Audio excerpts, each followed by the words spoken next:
नमस्कार। आज हम बात कर रहे हैं मानव रक्त पर, वो जीवन देने वाली नदी जो हमारे अंदर बहती है।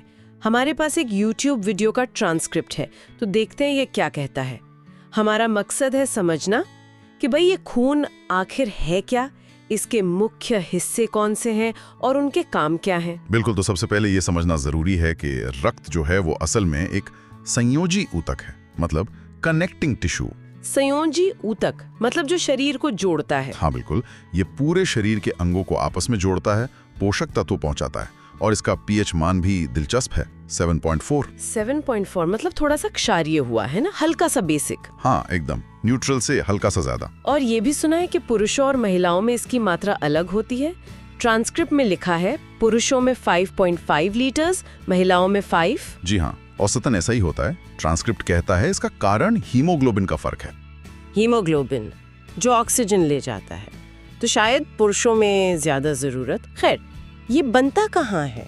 देखिए, वयस्कों में तो ये हड्डियों के अंदर जो नरम हिस्सा होता है, अस्थि मज्जा यानी बोन मैरो, वहां बनता है। बोन मैरो में? हाँ, लेकिन जब बच्चा माँ के पेट में होता है, भ्रूण अवस्था में, तब हड्डियां उतनी विकसित नहीं होती, तो उस समय ये काम लिवर यानी यकृत करता है। अच्छा, ये तो नई जानकारी है। भ्रूण में लिवर बनाता है खून, कमाल है जी। चलिए अब थोड़ा और अंदर चलते हैं। खून बना किस चीज से है? ट्रांसक्रिप्ट कहता है 2 मुख्य भाग हैं। हाँ, मोटे तौर पर 2 हिस्से हैं। पहला है प्लाज्मा, ये करीब 60% होता है। 60% मतलब ज्यादातर तो यही है। हाँ, ये तरल हिस्सा है। आप इसे ऐसे समझ सकते हैं जैसे शरबत में पानी होता है ना, जो उसे बहने लायक बनाता है। शरबत का पानी, ठीक है। इसमें पानी के अलावा बहुत जरूरी प्रोटीन्स भी होते हैं, जैसे फाइब्रिनोजेन और प्रोथ्रोम्बिन। ये आगे खून का थक्का जमाने में मदद करते हैं। फिब्रिनोजेन, ये नाम सुना है। हाँ। और अगर इसे निकाल दें प्लाज्मा से, ट्रांसक्रिप्ट में सीरम का जिक्र था। बिल्कुल सही। अगर प्लाज्मा से फाइब्रिनोजेन प्रोटीन हटा दिया जाए तो जो हल्का पीला सा तरल बचता है वही सीरम है। और इसका इस्तेमाल बीमारियों की जांच में बहुत होता है, क्योंकि इसमें कोशिकाएं नहीं होती, तो जांच आसान हो जाती है। समझ गई। तो ये 60% तो हो गया प्लाज्मा जो तरल है जी। बाकी 40% वो क्या है? वो 40% है कणिकाएं, मतलब रुधिर अणु या कॉर्पसेट्स। ये खून का ठोस हिस्सा है, जैसे शरबत में चीनी या बाकी चीजें घुली होती हैं। ठोस हिस्सा। और इसमें कौन कौन है? इसमें 3 मुख्य तरह की कोशिकाएं होती हैं। लाल रक्त कोशिकाएं यानी आरबीसीज, श्वेत रक्त कोशिकाएं यानी डब्ल्यूबीसीज, और प्लेटलेट्स। अच्छा, आरबीसी, डब्ल्यूबीसी और प्लेटलेट्स। जी। और इनकी संख्या, ट्रांसक्रिप्ट में कुछ आंकड़े थे, काफी फर्क था शायद। हाँ, बहुत ज्यादा फर्क है।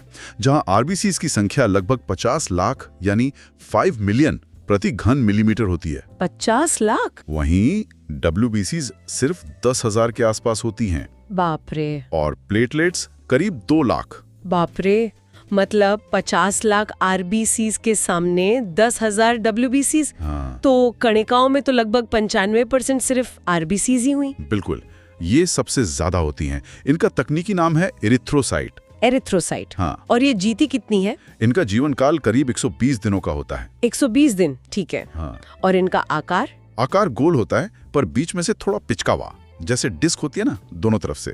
बायकनकेव कहते हैं। अच्छा, बायकनकेव। और ऊंचाई पर जाने से सुना है इनका आकार बढ़ जाता है। हाँ, शरीर ऑक्सीजन की कमी को पूरा करने के लिए इनका आकार थोड़ा बढ़ा देता है। और एक बहुत खास बात है आरबीसी की। क्या? इनमें केंद्रक यानी न्यूक्लियस नहीं होता, और लाइजोसोम भी नहीं। केंद्रक नहीं होता? ये कैसे? फिर ये कोशिका कैसे है?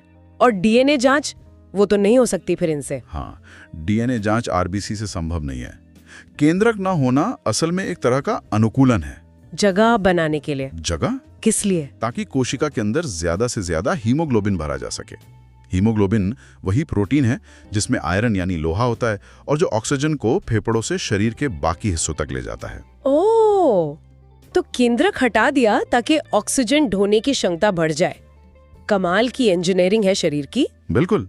और इसी हीमोग्लोबिन की कमी से, या कहे आयरन की कमी से, हीमोग्लोबिन कम होता है, जिससे आरबीसी कम होती हैं, और इसी स्थिति को एनीमिया कहते हैं। एनीमिया, रक्ताल्पता, समझ गए।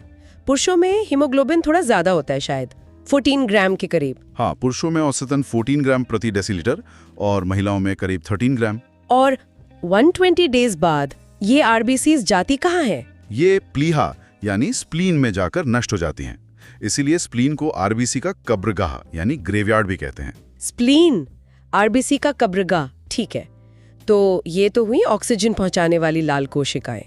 अब आते हैं सफेद वाली पर, WBCs। कम होता है, सिर्फ 4 दिन के आसपास। बस 4 दिन? हाँ, और इनका आकार भी आरबीसी जैसा तय नहीं होता, अनियमित होता है, लेकिन इनमें केंद्रक होता है। अच्छा, इनमें केंद्रक होता है तो DNA जांच इनसे हो सकती है? बिल्कुल। इनका मुख्य काम है शरीर की रक्षा करना। ये हमारी सेना है, रोगों से लड़ती हैं, इम्यूनिटी यानी प्रतिरक्षा देती हैं। शरीर की सेना, तो इसमें भी अलग अलग तरह के सैनिक होंगे? हाँ, कई तरह की होती हैं, पर मुख्य रूप से 3 को समझना जरूरी है। एक होती है एंटीबॉडी। एंटीबॉडी? हाँ। वो क्या करती हैं? वो सबसे पहले दुश्मन यानी रोगाणु की पहचान करती हैं। जैसे दरवाजे पर गार्ड होता है ना, वो पहचानता है कौन अंदर आ रहा है। ठीक है, पहचान लिया। फिर आती हैं लिम्फोसाइट्स, खासकर टी सेल्स। ये असली लड़ाकू सैनिक हैं। पहचान होने के बाद ये रोगाणु को मार देती हैं। टी सेल्स, ये नाम सुना है।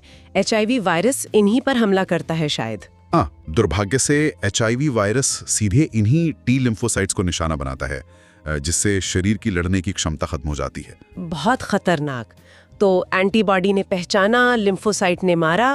अब लड़ाई के बाद जो मरे हुए रोगाणु या कोशिकाएं होती हैं, उन्हें साफ करने का काम करती हैं मोनोसाइट्स।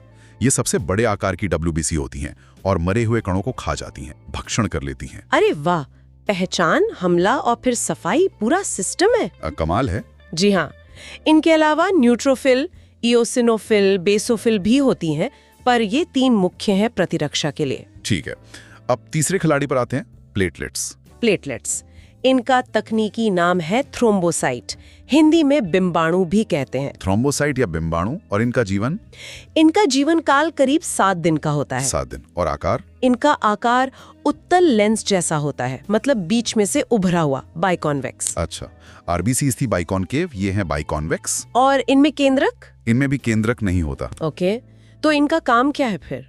इनका सबसे जरूरी काम है रक्त का थक्का जमाना, चोट लगने पर खून को बहने से रोकना। ये बहुत महत्वपूर्ण है। हाँ, वरना जरा सी चोट पर खून बहता है था। बिल्कुल। इसके अलावा ये शरीर को शक्ति देने में भी भूमिका निभाती हैं। अगर प्लेटलेट्स कम हो जाएं तो बहुत ज्यादा कमजोरी महसूस होती है। डेंगू में सुना है इनकी संख्या बहुत तेजी से गिरती है। हाँ, डेंगू बुखार में प्लेटलेट्स का कम होना एक आम और गंभीर समस्या है। ट्रांसक्रिप्ट में शायद कुछ घरेलू उपाय भी बताए थे इन्हें बढ़ाने के। जी, ट्रांसक्रिप्ट के अनुसार गिलोय, एलोवेरा, बकरी का दूध और फल खाने से मदद मिल सकती है।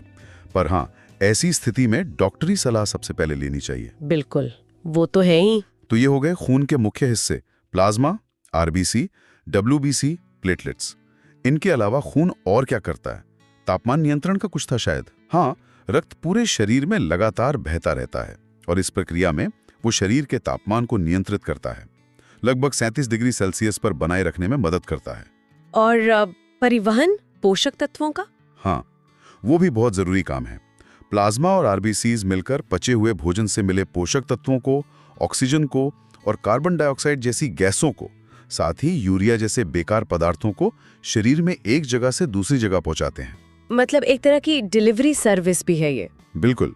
ये पूरी परिवहन व्यवस्था, जिसे रक्त परिसंचरण कहते हैं, इसकी खोज विलियम हार्वे ने की थी। William Harvey? ठीक है। तो अगर हम संक्षेप में देखें, प्लाज्मा खून को तरल रखता है और चीजें घोलता है, आरबीसी ऑक्सीजन पहुंचाती है, WBC हमारी रक्षा करती है और प्लेटलेट्स खून का बहना रोकती हैं और शक्ति देती हैं। साथ में तापमान काबू रखना और चीजें इधर-उधर पहुंचाना। एकदम सही सारांश है। खून वाकई में सिर्फ एक लाल तरल नहीं है, ये अपने आप में एक पूरी दुनिया है, एक जटिल प्रणाली है। सच में, इतने सारे काम एक साथ। हाँ, और ये सोचना भी दिलचस्प है कि खून खुद को कैसे नियंत्रित करता है, कैसे हमारी प्रतिरक्षा प्रणाली के साथ मिलकर काम करता है। इनमें से कौन सा पहलू आपको या मुझे सबसे ज्यादा हैरान करता है, जिस पर और सोचा जा सकता है? ये अपने आप में एक बड़ा सवाल है। बिल्कुल, सोचने के लिए एक अच्छा बिंदु छोड़ा है आपने। चलिए, आज के लिए इतना ही। धन्यवाद। धन्यवाद।